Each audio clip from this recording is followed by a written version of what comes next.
KTO Radio présente À haute voix, la lecture intégrale des œuvres spirituelles majeures.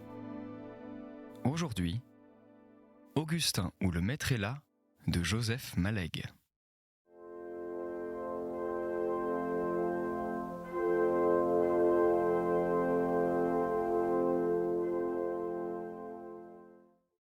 Augustin comprit tout, d'une seule bouffée de mémoire.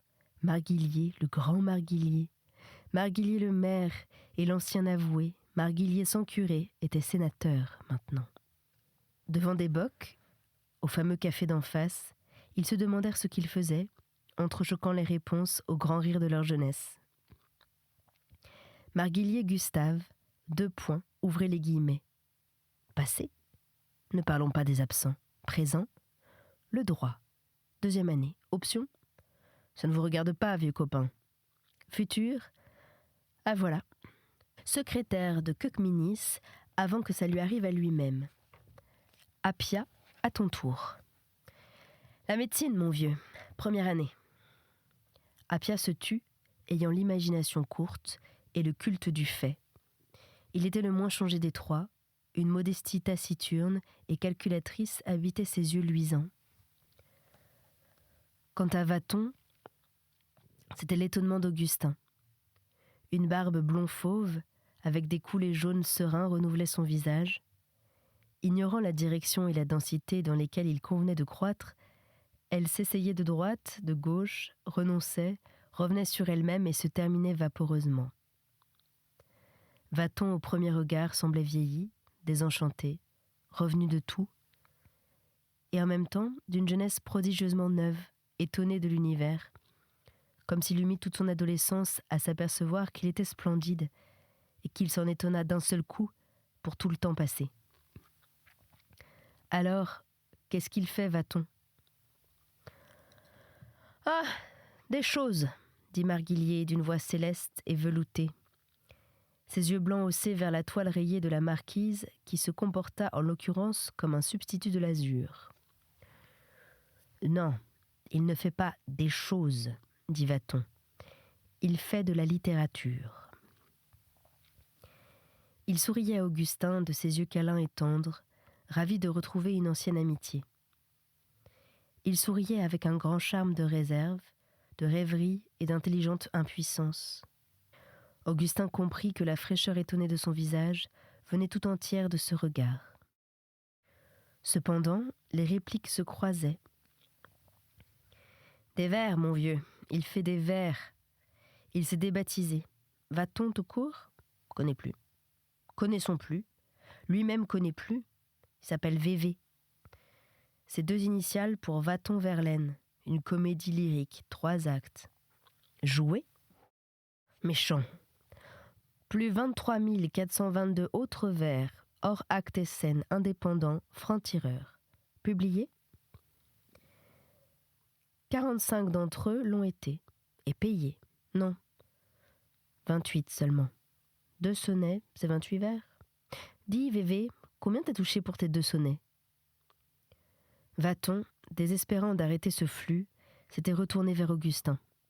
Évidemment, il écrivait. Il préparait aussi sa licence S-lettres. Il était surveillant d'internat dans une école secondaire ecclésiastique. En somme, 3 zones concentriques et de plus en plus intérieures.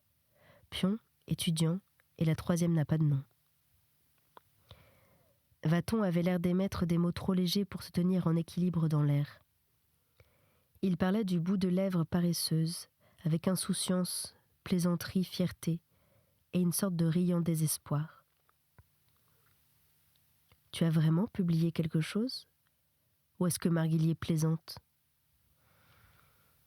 Des petites choses vagues, dans des bouts de revue. VV ne semblait pas du tout désireux de préciser. Ou donc Augustin avait-il lu quelque chose de semblable ? Dans quelques textes classiques ? Il remuait des souvenirs incertains.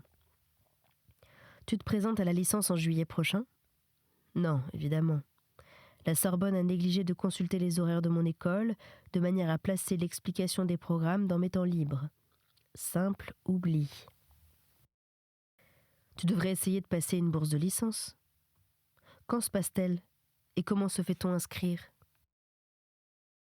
Mon petit, fit Augustin, fâché de n'avoir pu arrêter à temps l'appellation pitoyable, cette insouciance te mènera à quoi ?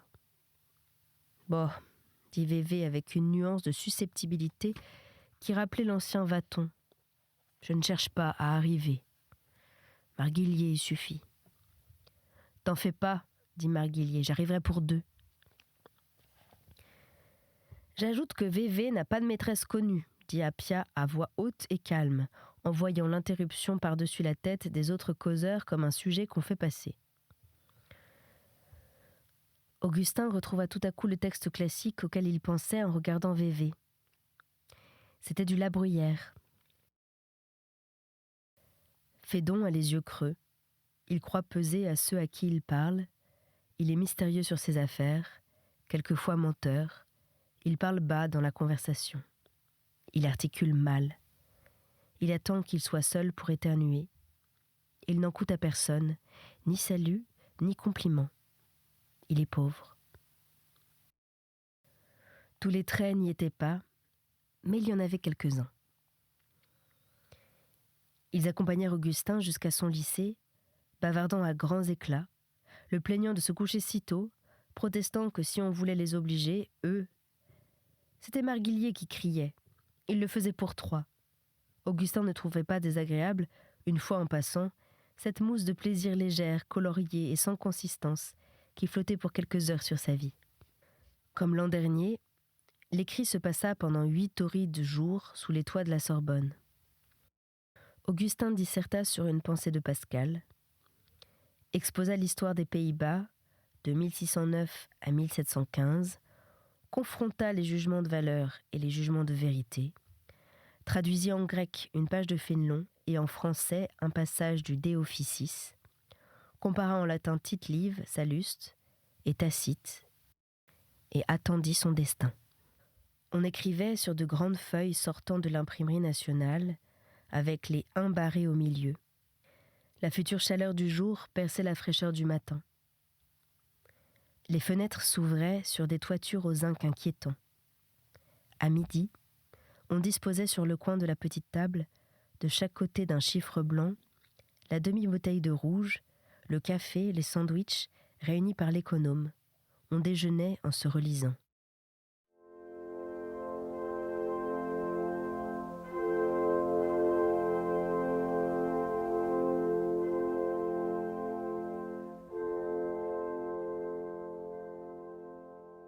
Augustin se plut extrêmement à l'histoire, y retrouva Taine, Fromentin, Lefebvre-Pontalis, et s'y épanouit.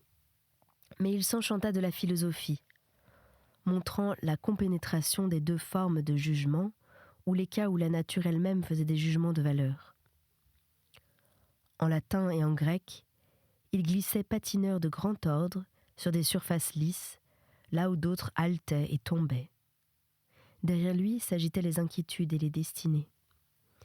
La chance jouait pour lui, comme elle faisait pour tous les forts et les bien préparés, ce en quoi elle joue dans les règles. « Ah, flûte !» cria Cristani lorsqu'ils redescendirent dans la rue, la dernière composition terminée. « Allons-y. »« Où ça ? » ?»« Au claque !» Le mot éclata au ras du sol, dans la boue, à d'infinies distances de cette haute joie. Augustin passa l'oral après 1 mois et demi de terrible attente, vers le 3 ou 4 août. La dernière épreuve fut l'explication grecque. Tous ceux qui avaient déjà passé revinrent là pour l'entendre. Dans les couloirs circulaient quelques professeurs de première supérieure, dont le cher père Poiret, qui semblait y retrouver chaque fois ses enfants. Des élèves de 3e année, en pleine agrégation, passaient avec une discrétion distante. On constatait une fois de plus l'extraordinaire sûreté d'Augustin dans l'explication improvisée. Assez loin des exercices scolaires habituels, et rarement proposés,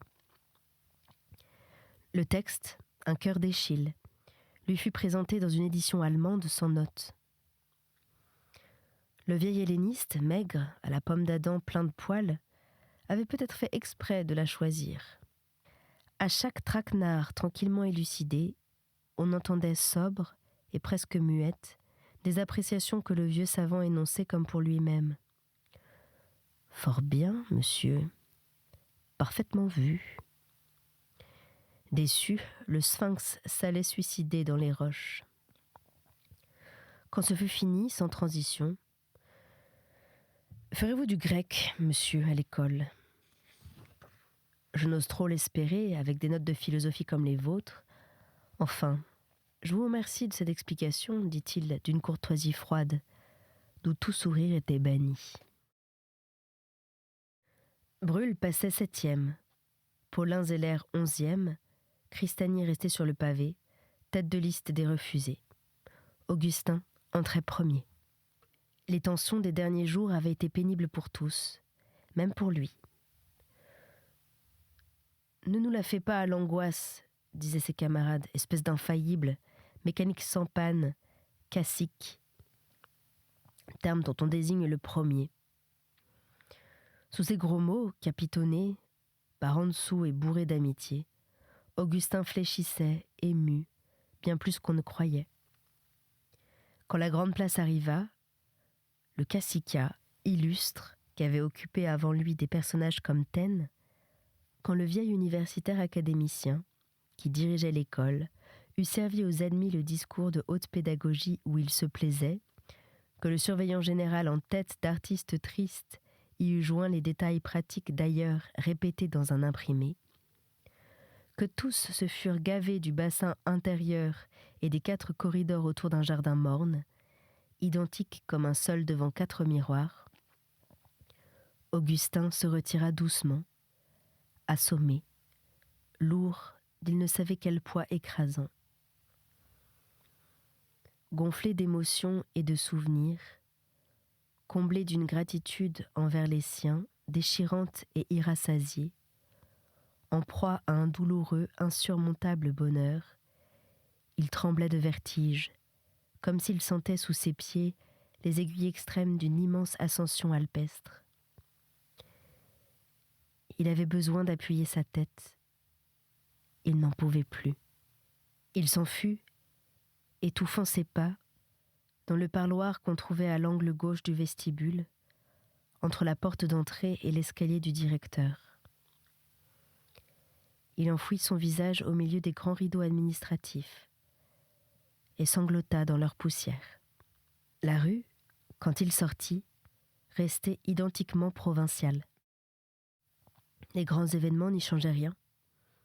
Un marchand criait « Tonneau, tonneau !» 3 gros attelages aux queues nouées entraient au trot dans la vieille cour des omnibus. Tout cela demeurait étonnamment tranquille. Ni ce calme, ni sa pauvre joie lourde à porter, ni rien de tous ces événements ne lui semblait frapper la note juste. Rien ne présentait la vraie face des choses, qui était qu'il venait simplement de s'élever de quelques marches pour mieux voir le seul paysage qui comptât, celui des intérêts éternels. Restaient des dépêches à envoyer, le proviseur à remercier et les autorités du lycée. Le bureau de poste était tout voisin, au coin des rues d'Ulm et Gay-Lussac. Un vieux dos familier, d'où pendaient les plis d'une jaquette, se hâtait vers leur carrefour. Augustin se jeta vers lui, et le bon Poiret, virant au bruit, tourna son regard du père nourricier vers ce galop qui s'approchait pour le remerciement et pour l'adieu. Sur le pupitre du bureau de poste, il souhaita d'écrire « Cacique, gratitude, immense tendresse ». Puis quelque chose lui dit que ce n'était pas cela que l'employé de la rue Gay-Lussac devait lire, ni celui du plateau central. Immense tendresse ? Il n'avait pas besoin de savoir. Mais parce que ses mains à lui avaient besoin de l'écrire, et ses yeux de le lire, il l'écrivit tout de même sur le papier de la poste, puis le déchira en petits morceaux. Il prit une autre feuille et mit simplement « tendresse », puis il sortit. L'après-midi finissait déjà. Juste une petite nuance de soir dans le grand ciel d'or blanc. Un quart d'heure de prière aux religieuses réparatrices, à 5 minutes de l'école, coupa son chemin. La cordialité du jeune aumônier s'épanouit sur sa figure maladive. En entrant chez lui, Augustin venait d'y rencontrer Zeller. « Ah, je suis content de vous voir, dit-il, vous tombez bien. » Laissant échapper des confidences qui vraisemblablement n'étaient destinées qu'à lui-même. « Persuadez-le, fit-il en montrant Zeller. Celui-ci se taisait, gêné, sans que l'aumônier vît cette gêne. Puis le pli de sa lèvre se détendit et il accepta en souriant l'intrusion. « Voyez-vous ça, disait l'abbé, il ne veut pas entrer à l'école normale l'an prochain. » Augustin était muet de stupeur et Paulin Zeller de résignation. L'aumônier, grand enfant, continuait, entendant un peu tard ce double silence. « Je puis le dire, n'est-ce pas ? Reste Méridier, je te prie, » fit Zeller, comme Augustin s'excusait et faisait mine de s'en aller. « Je demanderai seulement de t'en taire. »« Oui, » fit l'abbé. « Votre ami veut rentrer au grand séminaire tout de suite. Enfin, à la rentrée d'octobre. Je l'en dissuade. Dieu a besoin d'agrégés. Dieu a besoin de haute culture. Je lui demande en grâce d'attendre 3 ans. Ne m'en croyez pas si vous voulez, mon enfant. Allez à Saint-Sulpice pour y consulter des prêtres plus savants que moi et beaucoup plus sages. Je vous affirme que j'y connais des saints. De grâce, mon bien cher enfant. » Augustin restait écrasé, immobile. Une lente lumière montait et éclairait en lui tout ce qui de Zeller était méconnu. Elle illuminait par le dedans le sens de cette absence d'acharnement dans l'effort et de cette indifférence apparente au succès final, dont parfois l'on s'étonnait.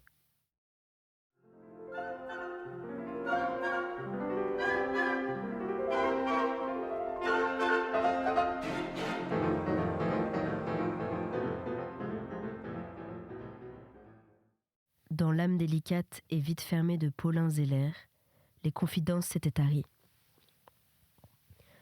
Augustin eût aimé passionnément pénétrer plus avant, chercher où, quand et comment ces désirs-là lui étaient venus. Plus tard, beaucoup plus tard, quand il eut en main les notes intimes de son ami, il y lut « Je m'accuse d'une réserve bien trop grande à l'égard de ce que Dieu a mis sur mon chemin, d'une réserve à fond d'orgueil. » Le grand séminaire, je vous assure, monsieur l'abbé, est déjà pour moi un effort. Bénédictin, oratorien, trappiste même, tel est mon attrait. J'ai vu jusqu'à présent, assez naïvement, la volonté de Dieu. Je consulterai Saint-Sulpice, suivant vos conseils. Et comme l'aumônier fermait les yeux, la haute culture, je n'ai jamais senti avec une plus claire violence le dégoût de l'idole. Tel fut le commencement de la nouvelle vie. Dès les premiers moments, non de son fait, mais des circonstances, elle se compara pour Augustin à quelque chose d'autre et plus noble, hors de ses prises et de ses désirs, mais non pas de ses nostalgies. L'express de nuit l'emmena dans ses fraîches troisièmes. Dès que fut terminé le tassement des voyageurs, le choix des coins et le dépouillement des faux cols, le sens intérieur des martèlements rythmiques commença de s'offrir à ses rêves. Chapitre 4. Le grand domaine.